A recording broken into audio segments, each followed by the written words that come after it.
നമസ്കാരം, എല്ലാവർക്കും എൻ്റെ യൂട്യൂബ് ചാനലിലേക്ക് സ്വാഗതം.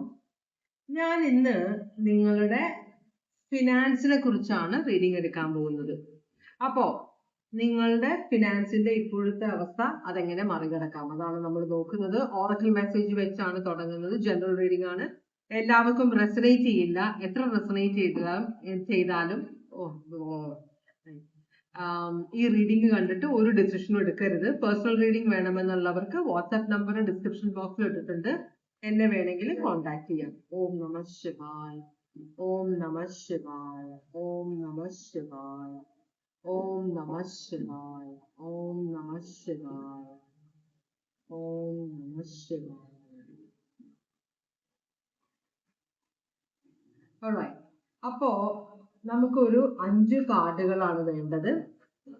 അതിനു മുമ്പ് നമുക്ക് ഓറക്കിൾ മെസ്സേജ് നോക്കാം. ഭഗവാനെ, ഓം നമഃ ശിവായ, ഓം നമഃ ശിവായ, ഓം നമഃ ശിവായ.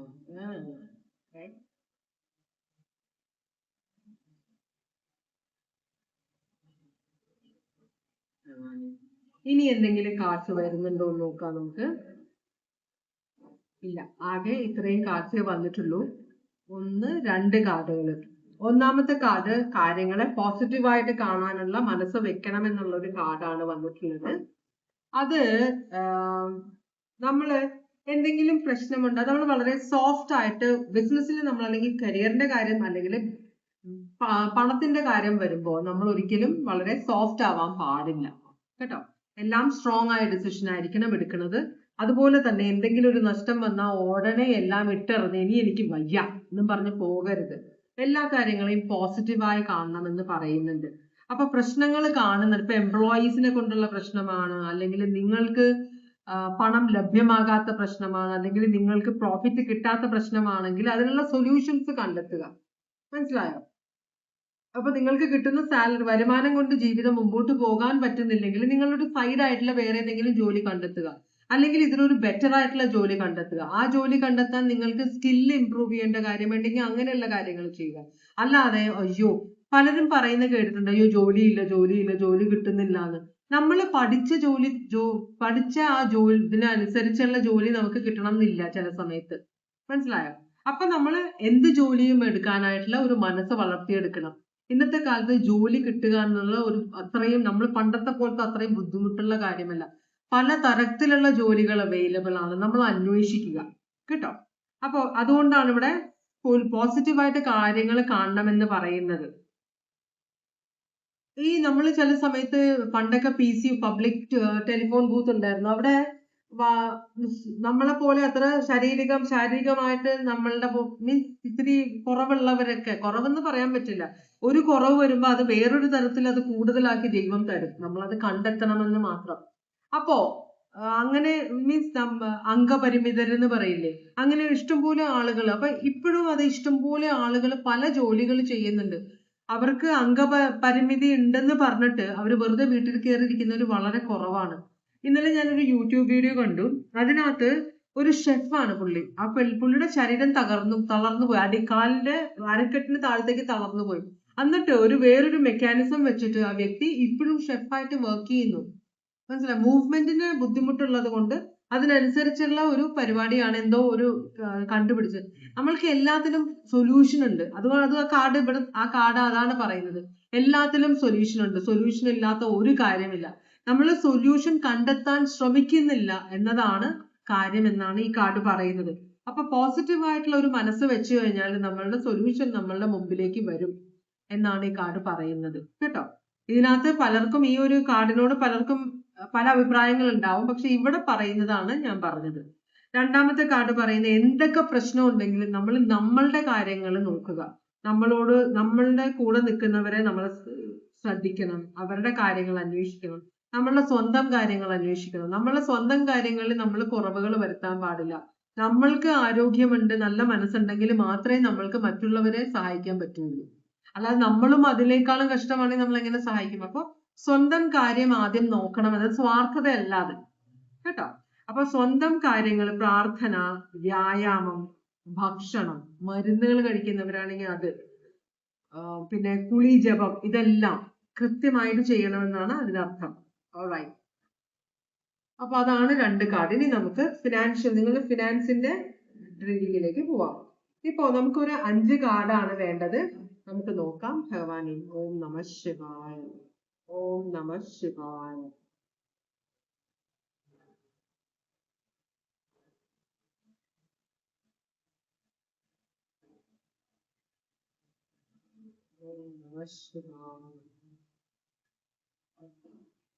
അപ്പൊ നമുക്കൊരു 5 കാർഡ് വേണം. നമുക്ക് നോക്കാം. ഒന്നാമത്തെ കാർഡ്, രണ്ടാമത്തെ കാർഡ്, മൂന്നാമത്തെ കാർഡ്, നാലാമത്തെ കാർഡ്, അഞ്ചാമത്തെ കാർഡ്. ഓവറോൾ എനർജി ഇതിന്റെ 3 ഓഫ് പെന്റക്കിൾസ് റിവേഴ്സ് ആണ്. ഇവിടെ ഒരു യൂണിറ്റി ഇല്ലാത്ത പോലെ. ജോലി സ്ഥലത്ത് നിങ്ങളുടെ കർമ്മ മീൻസ് ജോലി, നിങ്ങളുടെ ഷോപ്പ് ആയിരിക്കാം, ഓഫീസ് ആയിരിക്കാം, കമ്പനി ആയിരിക്കാം, അല്ലെങ്കിൽ നിങ്ങൾ ഒരു കമ്പനിയിലെ എംപ്ലോയി ആയിരിക്കാം. നിങ്ങൾ മനസ്സിലായോ? എന്ത് ജോലിയാണെങ്കിലും അവിടെ ഒരു യൂണിറ്റി ഇല്ലാത്ത പോലെ. ഇത് റിവേഴ്സ് ആണ്. നിങ്ങൾക്ക് പോസിറ്റീവ് അപ്രൈറ്റ് ആയിട്ട് കാണിക്കും, പക്ഷെ റിവേഴ്സ് ആണ് കാർഡ് വന്നിരിക്കുന്നത്. ഇവിടെ ഒരു യൂണിറ്റി ഇല്ലാത്ത പോലെ. മനസ്സിലായി? നിങ്ങളെ ആരും അംഗീകരിക്കുന്നില്ല എന്നൊരു ഓവറോൾ എനർജി ഇവിടെ കാണിക്കുന്നുണ്ട് കേട്ടോ. അപ്പൊ നമുക്ക് അത് ടോറസ്, വെർഗോ, കാപ്രിക്കോൺ ആണ്. ഫിനാൻസിനെ സംബന്ധിച്ചിട്ടുള്ള കാർഡാണ്. അവിടെ ഒരു യൂണിറ്റി ഇല്ലാത്ത പോലെ കാണിക്കുന്നുണ്ട്. ഒന്നാമത്തെ കാര്യം നമുക്ക് എന്താന്ന് നോക്കാം. നിങ്ങളുടെ ഫിനാൻഷ്യൽ സിറ്റുവേഷൻ ഇപ്പൊ എങ്ങനെയാണ്? ഇത് നിങ്ങളുടെ കുടുംബ ബിസിനസ് ആയിരിക്കാം. ഇത് എത്ര പേർക്ക് റെസനേറ്റ് ചെയ്യുന്ന എനിക്ക് അറിയില്ല. ഇവിടെ ഇത് 10 ഓഫ് പെന്റക്കിൾസ് ആണ് കാണുന്നത്. ഇത് കുടുംബ ബിസിനസ് ആണ്. കുടുംബം നല്ല പേരും പ്രശസ്തിയും ഇഷ്ടംപോലെ പണവുമുള്ള സ്വത്തുമുള്ള ഒരു കുടുംബമാണെന്നാണ് പറയുന്നത്.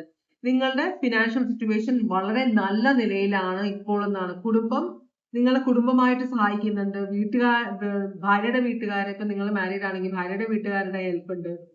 പല തരത്തിൽ നിങ്ങൾക്ക് പൈസ വരുന്നുണ്ടെന്നാണ് പറയുന്നത്.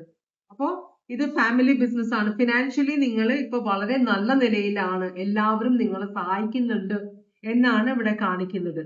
10 ഓഫ് പെന്റക്കിൾസ് ആണ് ഇവിടെ വന്നിരിക്കുന്നത്. ഞാൻ ഇതൊന്ന് ക്ലാരിഫൈ ചെയ്യാം. ടോറസ്, വെർഗോ, കാപ്രിക്കോൺ അത് ഫിനാൻസിന് വേണ്ടിയിട്ടുള്ള കാർഡാണ്.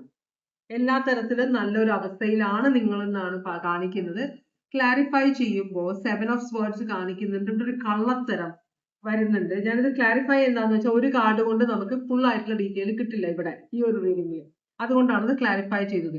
അപ്പൊ 10 ഓഫ് പെന്റക്കിൾസിനെ ക്ലാരിഫൈ ചെയ്ത് 7 ഓഫ് സ്വേർഡ്സ് എന്ന് പറഞ്ഞാൽ കള്ളത്തരം, മോഷണം. നിങ്ങളുടെ ഈ ഒരു ഫാമിലിയിൽ നിന്ന് മോഷണം പോകുന്നുണ്ട്. അപ്പൊ കുടുംബത്തിലെ ബിസിനസ് ആവുമ്പോൾ, കുടുംബക്കാര് മൊത്തത്തിലാവുമ്പോൾ കുടുംബത്തിലുള്ള ആളുകൾ തന്നെ ആയിരിക്കണം മോഷണം നടത്തുന്നത്. അതുപോലെ ഇതൊരു യങ് എനർജിയാണ്. പുതിയതായിട്ട് ജോയിൻ ചെയ്തിട്ടുള്ള ആരുടെയോ ബന്ധുവായിരിക്കാം ഇത്. പേജ് ഓഫ് പെന്റക്കിൾസ്, പണത്തിന് അധികം പണം സമ്പാദിക്കാൻ പറ്റാത്ത എന്നാൽ ചിലവുകൾ ഇഷ്ടം പോലെയുള്ള ആരോ ഒരു ചെറുപ്പക്കാരനോ ചെറുപ്പക്കാരിയോ ഇവിടെ മോഷണം നടത്തുന്നുണ്ടെന്ന് കാണിക്കുന്നുണ്ട്. Aquarius, Libra, Gemini, Taurus, Virgo, Capricorn. അതാണ് ആദ്യത്തെ. അപ്പൊ കറന്റ് സിറ്റുവേഷൻ, ഫിനാൻഷ്യൽ സിറ്റുവേഷൻ ഇതാണ്. എന്താണ് നിങ്ങളുടെ ഗ്രോത്തിനെ, നിങ്ങളുടെ ഫിനാൻഷ്യൽ ഗ്രോത്തിനെ എന്താണ് നിർത്തുന്നതെന്ന് ചോദിക്കുമ്പോൾ 5 ഓഫ് പെന്റക്കിൾസ് ആണ് റിവേഴ്സ്. 5 ഓഫ് പെന്റക്കിൾസ് റിവേഴ്സ് എന്ന് പറയുമ്പോൾ ഇപ്പൊ ഫാമിലി ബിസിനസ് ആണ്. ഫാമിലി ബിസിനസ് ആവുമ്പോൾ പലരും അതിനകത്ത് ഉണ്ടാവും. ചിലര് വളരെ ആക്റ്റീവ് ആയിരിക്കും, ചിലര് പൈസ പ്രോഫിറ്റ് കിട്ടാൻ വേണ്ടി മാത്രം നിൽക്കുന്നവരായിരിക്കാം. മനസ്സിലായോ? മറ്റുള്ളവരുടെ കഴിവിനെ ദുരുപയോഗം ചെയ്ത് പൈസ സമ്പാദിക്കുന്നവര്. അപ്പൊ 5 ഓഫ് പെന്റക്കിൾസ് അപ്രൈറ്റ് എന്ന് പറയുമ്പോൾ ഇതിങ്ങനെ അപ്രൈറ്റ് വന്നു കഴിഞ്ഞാല് ഇത് ഇഷ്ടംപോലെ പ്രശ്നങ്ങളുണ്ട്. പക്ഷെ നിങ്ങൾ അത് കൈവെടിയരുത്. ഇത് ഇതുപോലെ തന്നെ മുമ്പോട്ട് കൊണ്ടുപോകണമെന്നാണ്. ഇതിവിടെ റിവേഴ്സ് വന്ന സ്ഥിതിക്ക് എന്താണ് കാണിക്കുന്നത് വെച്ചാല് നിങ്ങളുടെ ഫിനാൻഷ്യൽ സിറ്റുവേഷന് നിങ്ങൾ ഇങ്ങനത്തെ ഒരു അവസ്ഥ, ചിലപ്പോ ഇത് നിങ്ങൾ കണ്ടുപിടിച്ചിട്ടുണ്ടാവാം. ഇവിടെ ഒരു ഫിനാൻഷ്യൽ സിറ്റുവേഷനില് ആരോ മോഷണം നടത്തി അത് ഫാമിലിയിലുള്ള വലിയൊരാളുടെ മകനോ മകളോ ആണെന്ന് കണ്ടുപിടിച്ചപ്പോ നിങ്ങളോട് എല്ലാവർക്കും ദേഷ്യമായി. മനസ്സിലാവുന്നോ? അപ്പോ നിങ്ങള് ഇനി എന്നാ പിന്നെ ഞാൻ ഇത്രയും പണിയെടുത്തിട്ട് എന്നൊരു വിലയില്ല, അതുകൊണ്ട് ഞാനിത് കൈവിട്ട് കളയുകയാണ് എന്നൊരു അവസ്ഥ ഇവിടെ വന്നിട്ടുണ്ടെന്നാണ് പറയുന്നത്. അതുകൊണ്ടാണ് 5 ഓഫ് പെന്റക്കിൾസ് റിവേഴ്സ് വന്നത്. 5 ഓഫ് പെന്റക്കിൾസ് അപ്രൈറ്റ് ആവുമ്പോൾ ഇപ്പോഴും ഇത്രയും പ്രശ്നങ്ങൾ ഉണ്ടെങ്കിലും അതിനെ അതിജീവിക്കാൻ നിങ്ങൾ റെഡിയാണെന്നാണ് പറയുന്നത്. പക്ഷെ ഇങ്ങനൊരു അവസ്ഥ, ഇത് നിങ്ങളെ ഓഫീസും ആവാം. നിങ്ങൾ ചിലപ്പോൾ മാനേജീരിയൽ അല്ലെങ്കിൽ സിഇഒ പൊസിഷനിൽ, അത്രയും നല്ല പൊസിഷനിലുള്ള ഒരാളായിരിക്കാം. അറിയില്ല എനിക്ക് എങ്ങനെയാണെന്ന് വെച്ചാൽ എടുക്കുക. അത് നിങ്ങൾ കൈവിട്ട് കളഞ്ഞു എന്നാണ് പറയുന്നത്. അപ്പോൾ കൈവിട്ട് കളയാൻ നിങ്ങൾക്ക് പ്ലാൻ ഉണ്ട്. ഇതാണ് നിങ്ങളുടെ ബ്ലോക്ക്. ഈ ഫിനാൻഷ്യൽ സിറ്റുവേഷനിൽ നിങ്ങൾക്ക് ഇംപ്രൂവ് ചെയ്യാൻ പറ്റാത്തതെന്ന് വെച്ചാൽ നിങ്ങൾ ഇതിനെതിരെ കേസിന് പോകണമെന്ന് നിങ്ങൾ വിചാരിക്കുന്നുണ്ട്. അപ്പൊ നിങ്ങൾ ചിലപ്പോൾ അവർ പുറത്താക്കിയിട്ടുണ്ടാവാം. ഇപ്പൊ ഇതൊക്കെ അറിഞ്ഞപ്പോ അത് ചിലപ്പോൾ നിങ്ങളുടെ തലയിൽ വെക്കുകയോ അല്ലെങ്കിൽ നിങ്ങൾ ഇവിടെ ശരിയാവില്ല, വെറുതെ പ്രശ്നമാണ്, നിങ്ങളുടെ പണി കൊള്ളില്ല എന്നൊക്കെ പറഞ്ഞ് ഇവര് പുറത്താക്കിയിട്ടുണ്ടാവാം. അപ്പൊ നിങ്ങൾ ഈ ഇതിനെതിരെ ലീഗലായിട്ട് പോകണോ വേണ്ടയോ എന്ന് നിങ്ങൾ മനസ്സിൽ കൊണ്ടു നടക്കുന്ന ഒരു ചിന്തയാണ് ഇതിന്. അപ്പൊ നിങ്ങൾക്കൊരു പ്രതികാരം ഇത് വരുന്നുണ്ട്. നിങ്ങൾ കാര്യമായിട്ട് ഇവിടെ നോക്കിയിട്ട് നിങ്ങളെ ഉപദ്രവിച്ചു, ഇവര് വേദനിപ്പിച്ചു. അപ്പൊ അതിനെതിരെ ഒരു പ്രതികാര മൈൻഡിലാണ് നിങ്ങൾ നിൽക്കുന്നത്, ആരോടും സംസാരിച്ചിട്ടില്ല. അപ്പൊ നിങ്ങളിപ്പോ രണ്ട് മൈൻഡിലാണ്. ഈ നിങ്ങൾക്ക് കിട്ടാനുള്ള കാര്യങ്ങൾ മേടിച്ചെടുക്കാൻ വേണ്ടി കേസിന് പോകണോ, അല്ലെങ്കിൽ നിങ്ങളുടെ നിസ്സഹായ അവസ്ഥ, അല്ലെങ്കിൽ നിങ്ങൾ തെറ്റ് ചെയ്തിട്ടില്ല എന്ന് പ്രൂവ് ചെയ്യാൻ വേണ്ടി കേസ് കൊടുക്കണോ, അത് കോടതിയിൽ കയറണോ എന്നൊക്കെയാണ് നിങ്ങൾ മനസ്സിൽ ചിന്തിച്ചുകൊണ്ടിരിക്കുന്നത്. അതാണ് നിങ്ങളുടെ വളർച്ചയെ മുരടിപ്പിക്കണമെന്നാണ് പറയുന്നത്. ചില സമയത്ത് ഇത് അത്ര വലിയ, നമ്മൾ ഒരു കാര്യം ഏറ്റെടുക്കുമ്പോൾ നമ്മള് ഒരു കാര്യത്തിന്റെ പുറകെ പോകുമ്പോൾ അതിന്റെ ഭവിഷ്യത്തെ എപ്പോഴും ചിന്തിക്കണം. നിങ്ങളുടെ ഫിനാൻഷ്യൽ സിറ്റുവേഷൻ, നിങ്ങൾക്ക് കിട്ടുന്ന സാലറി കൊണ്ടാണോ നിങ്ങളുടെ ജീവിതം, നിങ്ങളുടെ ഫാമിലി ജീവിക്കുന്നത്? അങ്ങനെയാണെങ്കിൽ നിങ്ങൾക്ക് ഇങ്ങനെ ഒരു ആക്ഷൻ എടുക്കണം, ഇവിടെ ഒരു ആക്ഷൻ എടുക്കേണ്ട കാര്യം ഉണ്ടായിരുന്നില്ല. ചില കാര്യങ്ങൾ നമ്മൾ എത്രത്തോളം പ്രശ്നമുണ്ടെങ്കിലും ചില സമയത്ത് നമ്മൾ കണ്ടില്ല എന്ന് നടിക്കണം. കണ്ടത് കൊണ്ടും അത് വലിയ പെരുപ്പിച്ച് നിങ്ങൾ അത് ആൾക്കാരോട് പറഞ്ഞത് കൊണ്ടുമാണ് അത് ഒരു പ്രാക്ടിക്കൽ അല്ലാത്ത തരത്തിൽ നിങ്ങൾ പ്രതികരിച്ചു എന്നാണ് പറയുന്നത്. അതുകൊണ്ടാണ് നിങ്ങളുടെ ഇവിടെ ഇത്രയും വലിയ പ്രശ്നമായതെന്നാണ് പറയുന്നത്. ചെറിയ എമൗണ്ട് ആണ്, അല്ലെങ്കിൽ ഇപ്പോ മെയിൻ ആയിട്ട് ആളുടെ ബന്ധുവാണ് ഇതൊക്കെ ചെയ്തതെങ്കിൽ ഇത് നിങ്ങൾ പൊക്കിപ്പിടിച്ചുകൊണ്ട് നടന്ന, ഇതിപ്പോ 4 പേരോട് പറഞ്ഞാൽ നിങ്ങളുടെ ഭാവി എന്താവുമെന്ന് ചിന്തിക്കാതെയാണ് നിങ്ങൾ ഇങ്ങനത്തെ ഒരു ആക്ഷൻ എടുത്തതെന്നാണ് പറയുന്നത്. അപ്പൊ അതുകൊണ്ട് തന്നെ ഇവിടെ നിങ്ങൾ അതേ ബുദ്ധിയിൽ തന്നെയാണ് നിങ്ങൾ ഞാനിത് വിട്ട് കളയില്ല, ഞാൻ ഇതിനെതിരെ പ്രതികരിക്കും എന്നൊക്കെ പറഞ്ഞ് നിങ്ങൾ മുമ്പോട്ട് പോകുമ്പോൾ അത് നിങ്ങൾക്ക് ഫിനാൻഷ്യലി ഗ്രോത്ത്, കാരണം വലിയൊരു കമ്പനിയിൽ ജോലി ചെയ്തിട്ട് നമ്മൾ ഇങ്ങനെ പ്രശ്നം ഉണ്ടാക്കുമ്പോൾ ആ കമ്പനിയുമായിട്ട് ബന്ധമുണ്ടാവും. അപ്പൊ നിങ്ങളെ വേറെ ആരും ജോലിക്ക് എടുക്കില്ല, മനസ്സിലായി? നമ്മളെ ജോലി തന്നെ വഴിമുട്ടി പോകും. അപ്പോ പറയാൻ കേൾക്കാനൊക്കെ രസമാണ്, ഞാൻ ഭയങ്കര ആദർശ ധീരയാണെന്നൊക്കെ. പക്ഷെ പ്രാക്ടിക്കൽ ജീവിതത്തിലേക്ക് വരുമ്പോൾ നമ്മൾ ഡിപ്പെൻഡ് ചെയ്ത് ജീവിക്കുന്നവരുടെ കൂടെ നമ്മൾ ജീവിക്കുമ്പോൾ ഇത് എത്രത്തോളം പ്രാക്ടിക്കൽ ആണെന്ന് നമ്മൾ ആദ്യം ചിന്തിക്കണം. അല്ലെങ്കിൽ നിങ്ങൾ മുമ്പോട്ട് ജീവിക്കാനുള്ള കാര്യത്തിന് ഒരു വഴി കണ്ടെത്തിയിട്ട് വേണം ഇങ്ങനെയുള്ള ആക്ഷൻ ഒക്കെ എടുക്കാൻ വേണ്ടി. അപ്പൊ നിങ്ങളുടെ രണ്ട് കാര്യങ്ങളാണ്. നിങ്ങളുടെ ഗ്രോത്തിന് ബ്ലോക്ക് ആയിട്ട് നിൽക്കുന്ന, നിങ്ങളുടെ എടുത്തോ പിടിച്ചോ, അല്ലെങ്കിൽ നമ്മൾ ആരും പെർഫെക്റ്റ് അല്ല, പക്ഷെ മറ്റുള്ളവർ ചെറിയൊരു തെറ്റ് ചെയ്യുമ്പോൾ നമ്മളത് പൊക്കിപ്പിടിച്ച് നടക്കുക, അല്ലെങ്കിൽ 4 പേരോട് പറയുക, അല്ലെങ്കിൽ അതിനെതിരെ കേസ് കൊടുക്കുക എന്നൊക്കെ പറയുമ്പോൾ നമുക്ക് തന്നെ തലവേദനയായിട്ട് മാറും. അത് അങ്ങനത്തെ ഒരു തലവേദന ഇവിടെ കാണിക്കുന്നുണ്ട്. ആരുടെ റീഡിംഗ് ആണെന്ന് മനസ്സിലാവുന്നില്ല. എന്തായാലും എനിക്ക് അതറിയില്ല. എന്തായാലും ഈ ഒരു അവസ്ഥയെ നിങ്ങൾക്ക് എങ്ങനെ ഡീൽ ചെയ്യാം, അതാണ് നിങ്ങൾ ഇതൊരു ചാലഞ്ചാണ്. ഇതിനെ നിങ്ങൾ എങ്ങനെ ഡീൽ ചെയ്യുന്നു എന്ന് നോക്കുമ്പോൾ ഈ കാർഡ് പറയുന്നത് നൈറ്റ് ഓഫ് പെന്റക്കിൾസ്. ഇവിടെ ഇപ്പൊ ഞാൻ പറഞ്ഞില്ലേ, അതുപോലെ തന്നെയാണ് ഇത് പറയുന്നത്. നൈറ്റ് ഓഫ് പെന്റക്കിൾസ് എന്ന് പറഞ്ഞാൽ വളരെ കാൽക്കുലേറ്റീവ് ആയ, വളരെ സ്ട്രാറ്റജിക് ആയിട്ടുള്ള, ഇപ്പൊ ഒരു കേസ് കൊടുക്കണം അല്ലെങ്കിൽ ഒരു കാര്യത്തിൽ ഒരു ഡിസിഷൻ എടുക്കണമെന്ന് വന്നാൽ തന്നെ നമ്മൾ അത് വളരെ നന്നായിട്ട് പഠിച്ചിട്ട് അതിന്റെ ഭവിഷ്യത്തുക്കൾ ചിന്തിച്ചിട്ട് ഇതെങ്ങനെ എനിക്ക് പ്രശ്നമില്ലാതെ ഇതെങ്ങനെ എനിക്ക് മറ്റുള്ളവരുടെ മുമ്പിൽ എത്തിക്കാൻ പറ്റും എന്ന് ചിന്തിച്ചിട്ടാണ് പ്രവർത്തിക്കേണ്ടിയിരുന്നത്. പക്ഷെ നിങ്ങൾ എടുത്തു ചാടി പ്രവർത്തിച്ചു, നിങ്ങൾ ചിന്തിച്ചില്ല. ഇതും ഒരു ഫിനാൻഷ്യൽ കാർഡാണ്, ഇതും ഫിനാൻഷ്യൽ കാർഡാണ്, ഇതും ഫിനാൻഷ്യൽ കാർഡാണ്, ഇതും ഫിനാൻഷ്യൽ കാർഡാണ്. ഞാൻ ഫിനാൻഷ്യൽ കാർഡ് മാത്രമല്ല ഇവിടെ എടുത്തു വെച്ചിരിക്കുന്നത്, പക്ഷെ വന്നതെല്ലാം ഫിനാൻസ്, കാരണം ഇതൊരു ഫിനാൻഷ്യൽ റീഡിംഗ് ആയത് ദൈവത്തിന്റെ ഒരു അനുഗ്രഹമാണ്. അപ്പോ ഇവിടെ നൈറ്റ് ഓഫ് പെന്റക്കിൾസ് റിവേഴ്സ് വന്നിട്ടുണ്ട്. ടോറസ് വെർഗോ കാപ്രിക്കോൺ ആണ്. ഈ നൈറ്റ് വളരെ പ്ലാനിങ്ങോട് കൂടി നല്ലൊരു ഫ്യൂച്ചർ എനിക്ക് വേണമെന്ന് വിചാരിച്ച് വളരെ പ്ലാനിങ്ങോട് കൂടി ചിന്തിച്ച് സംസാരിക്കുന്ന ഒരു എനർജിയാണ്.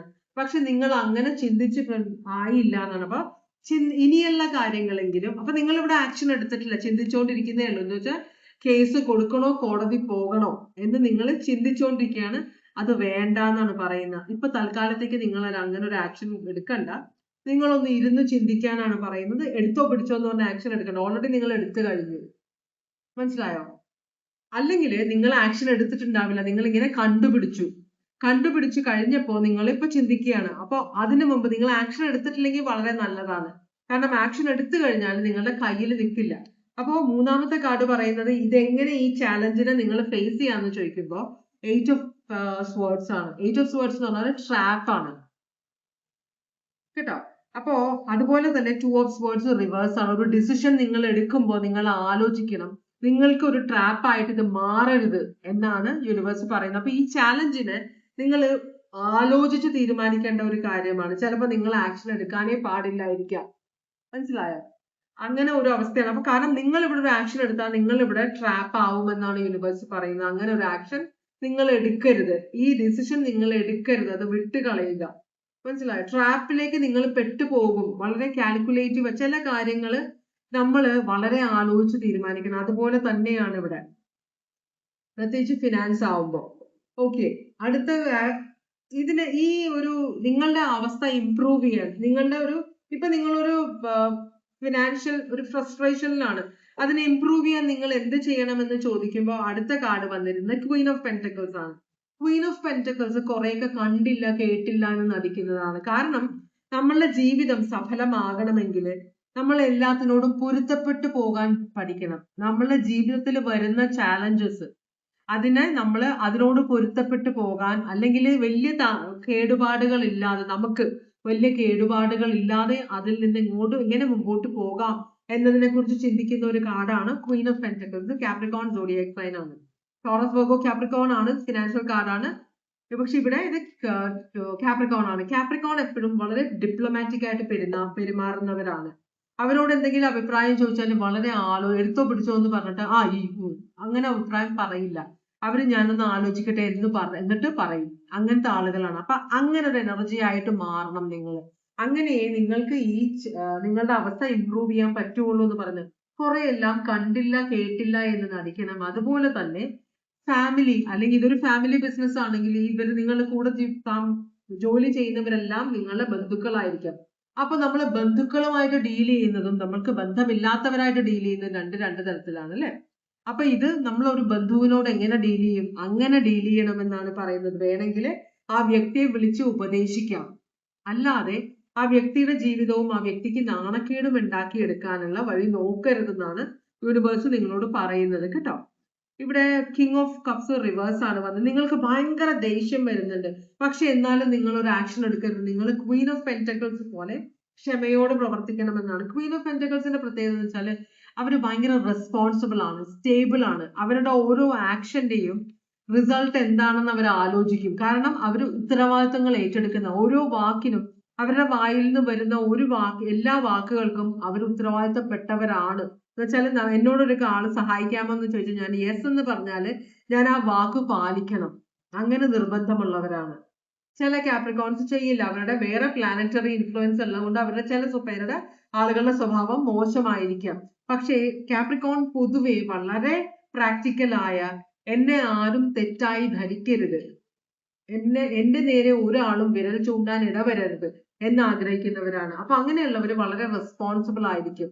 ആവശ്യമില്ലാത്ത കാര്യങ്ങളിൽ അവർ ഇടപെടുകയില്ല. ഇടപെട്ട കാര്യങ്ങൾ അവർ വളരെ കൃത്യമായിട്ട് ചെയ്യുകയും ചെയ്യും. അങ്ങനത്തെ എനർജി ആയിട്ട് മാറണം നിങ്ങൾ എന്നാണ് പറയുന്നത്. അല്ലാതെ അതുപോലെ നിങ്ങൾ മുമ്പോട്ട് പോകരുത് ഇമോഷണൽ ആയിട്ട്. ഇത് രണ്ടും ഇമോഷണൽ കാർഡാണ്. ഇത് ക്യാൻസർ സോഡിയാക് സൈൻ ആണ്, റിവേഴ്സ് ആണ് വന്നിരിക്കുന്നത്. മൂഡ് സ്വിങ്സിന്റെ കാര്യമാണ് ഇത്.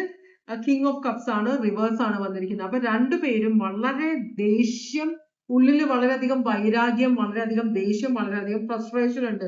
പക്ഷെ നിങ്ങൾ ആ എനർജി പുറത്തെടുക്കരുത്. നിങ്ങൾ ക്വീൻ ഓഫ് പെന്റക്കിൾസിനെ പോലെ വളരെ കാര്യമായി ചിന്തിച്ച് നിങ്ങൾ തീരുമാനം എടുക്കണമെന്നാണ് പറയുന്നത്. ഇനി നിങ്ങൾ ഇങ്ങനെയെല്ലാം ചെയ്ത് കഴിയുമ്പോൾ ഇതിന്റെ ഫിനാൻഷ്യൽ സിറ്റുവേഷന്റെ അവസ്ഥ എന്താവും? Two of cups, two of wands reverse ആണ് വന്നിരിക്കുന്നത്. ടു ഓഫ് വോൺസ് റിവേഴ്സ് എന്ന് പറയുമ്പോൾ ഇവിടെ two of wands appraise action oriented ആണ്. അവര് ചിന്തിക്കാതെ ഓരോ കാര്യങ്ങൾ ഇങ്ങനെ ചില സമയത്ത് അവര് രണ്ട് ചോയ്സ് ഉണ്ടെങ്കിൽ ഇനി മീനി മൈനി മൂവ് എന്ന് ചോയ്സ് എടുക്കുന്ന ആളുകളാണ്. അതിന്റെ പുറകിൽ, അവരുടെ ആക്ഷൻസിന്റെ പുറകില് വളരെ കുറച്ചേ ചിന്തകളും റിസർച്ചുകളും എല്ലാം ഉണ്ടാവുള്ളൂ. അപ്പോ അങ്ങനെ പാടില്ല എന്നാണ് പറയുന്നത്. ഇത് നിങ്ങൾ ഇത്രയും കാര്യമായിട്ട് നിങ്ങൾ ഇത് ചെയ്ത് കഴിഞ്ഞാൽ നിങ്ങൾക്ക് നല്ല റിസൾട്ട് വരും ഇവിടെ. മനസ്സിലായോ? ഈ വ്യക്തി, ചില ഇമ്മച്യൂർഡ് ആയ ആളുകളെ നമ്മൾ ആദ്യം തന്നെ അവർ തെറ്റ് ചെയ്യുമ്പോൾ അവരെ ശിക്ഷിക്കാൻ തുടങ്ങിക്കഴിഞ്ഞാല് അവര് പാഠങ്ങൾ പഠിക്കില്ല. അതിന് പകരം നമ്മൾ അവരെ പറഞ്ഞ് മനസ്സിലാക്കുകയാണ് വേണ്ടത്. അങ്ങനെ മനസ്സിലാക്കിയാല് ഫ്യൂച്ചറിൽ അവർ നല്ല ആളുകളായിട്ട് മാറും. മനസ്സിലായോ? അപ്പൊ അതുകൊണ്ടാണ് നിങ്ങളോട് ആക്ഷൻ ഒന്നും എടുക്കരുത്, നിങ്ങൾ വളരെ ഡ്രാസ്റ്റിക് ആയ ആക്ഷൻ എടുക്കാൻ പോയില്ല, എടുക്കരുതെന്ന് പറഞ്ഞത് അതുകൊണ്ടാണ്. ഇത് ഏരീസ് ലിയോ സാജിറ്റേറിയസിനാണ് ഇതിനെ ക്ലാരിഫൈ ചെയ്യുന്നത്. നിങ്ങൾ ഇങ്ങനെയെല്ലാം ചെയ്തു കഴിഞ്ഞാൽ ഈ സ്റ്റക്കായ സിറ്റുവേഷനിൽ നിങ്ങൾക്ക് പുറത്തേക്ക് പോകാം, നിങ്ങൾ ആക്ഷൻ എടുക്കേണ്ടി വരില്ല. 2 of wands ഇവിടെയും റിവേഴ്സ് ആണ്, 2 of wands ഇവിടെയും റിവേഴ്സ് ആണ്. ആക്ഷൻ എടുക്കരുതെന്നാണ് പറയുന്നത്. ഇമ്പൾസീവ് ആയിട്ടുള്ള ആക്ഷൻ എടുക്കരുത്. അപ്പോ അല്ലെങ്കിൽ നിങ്ങൾ സ്റ്റക്കായി പോകും. ഇങ്ങനെ ഒരു കാര്യം നിങ്ങൾ ഈ ആക്ഷൻ എല്ലാം ഇവിടെ യൂണിവേഴ്സ് പറഞ്ഞ പോലെയുള്ള കാര്യങ്ങൾ ചെയ്താൽ നിങ്ങൾ സ്റ്റക്ക് ആവില്ല. അതേസമയം നിങ്ങളുടെ മനസ്സിലുള്ള ചിന്തകൾ അനുസരിച്ച് നിങ്ങൾ ഒരു ആക്ഷൻ എടുത്താൽ നിങ്ങൾ ഇവിടെ സ്റ്റക്ക് ആയിട്ട് പോകും എന്നാണ് പറയുന്നത്. അപ്പൊ യൂണിവേഴ്സ് പറയുന്നത് പോലെ കേട്ടിട്ട് നിങ്ങൾ ആക്ഷൻ എടുക്കാതിരിക്കുക. ഇതിന് സമാധാനപരമായ എന്തെങ്കിലും സൊല്യൂഷൻ ഉണ്ടോ എന്ന് കണ്ടെത്തുക. എടുത്തോ പിടിച്ചോ എന്ന് പറഞ്ഞ ഒരു ആക്ഷനും എടുക്കരുതെന്നാണ് പറയുന്നത്. എന്നാൽ മാത്രമേ നിങ്ങളിപ്പോ ഈ സിറ്റുവേഷനിൽ നിങ്ങൾ അവസ്ഥയിൽ സ്റ്റക്കാണ്, ഫ്രസ്ട്രേറ്റഡ് ആണ്, അതിൽ നിന്ന് നിങ്ങൾക്ക് ഇറങ്ങി പോകാൻ പറ്റുള്ളൂ. നിങ്ങൾ വേണമെങ്കിൽ ഒരു ബ്രേക്ക് എടുത്ത് പോകുക, ഒരു ലീവ് എടുത്ത് എവിടെയെങ്കിലും ഒരു ട്രാവൽ ട്രിപ്പ് പോയിട്ട് തിരിച്ചു വരിക. കുറച്ച് മനസ്സ് കൂളാവുമ്പോൾ നിങ്ങളുടെ ചിന്തകൾ ക്ലിയർ ആവുമെന്നാണ് പറയുന്നത് കേട്ടോ. അപ്പൊ അങ്ങനെ ചെയ്യാൻ പാടുള്ളൂ. എടുത്തോ പിടിച്ചോ എന്ന് പറഞ്ഞ ആക്ഷൻ എടുക്കരുത്. കാരണം ഇത് നിങ്ങളുടെ ബന്ധു കൂടിയാണ്, അത് തിരിച്ചറിയണമെന്ന് പറയുന്നുണ്ട്. അപ്പൊ ഇതാണ് ഇവിടുത്തെ സോഡിയാക് സൈൻ പറഞ്ഞു തരാം. ലീബ്ര ഉണ്ട്, ഇവിടെ ക്യാൻസർ ഉണ്ട്, പൈസിസ് ഉണ്ട്. ഓക്കെ, ഇത്രയും സോഡിയാക് സൈൻ ആണ് ഇവിടെ കാണിച്ചത്. അപ്പൊ ഇതോടുകൂടി ഇന്നത്തെ റീഡിംഗ് ഞാൻ ഇവിടെ വെച്ച് അവസാനിപ്പിക്കുകയാണ്. ഇതുവരെ എന്റെ റീഡിംഗ് കണ്ടുകൊണ്ടിരുന്ന എല്ലാവർക്കും വളരെയധികം നന്ദി. എല്ലാവർക്കും ഭഗവാൻ സന്തോഷവും സമാധാനവും സംതൃപ്തിയും സമൃദ്ധിയും ആയുരാരോഗ്യ സൗഖ്യവും അനുഗ്രഹിച്ചു തരാൻ ഇടയാകട്ടെ എന്ന് ആശംസിക്കുന്നു. വീണ്ടും ഒരു റീഡിംഗുമായിട്ട് വരാം. എല്ലാവരും സേഫ് ആയിട്ടിരിക്കുക. Take care. Bye bye.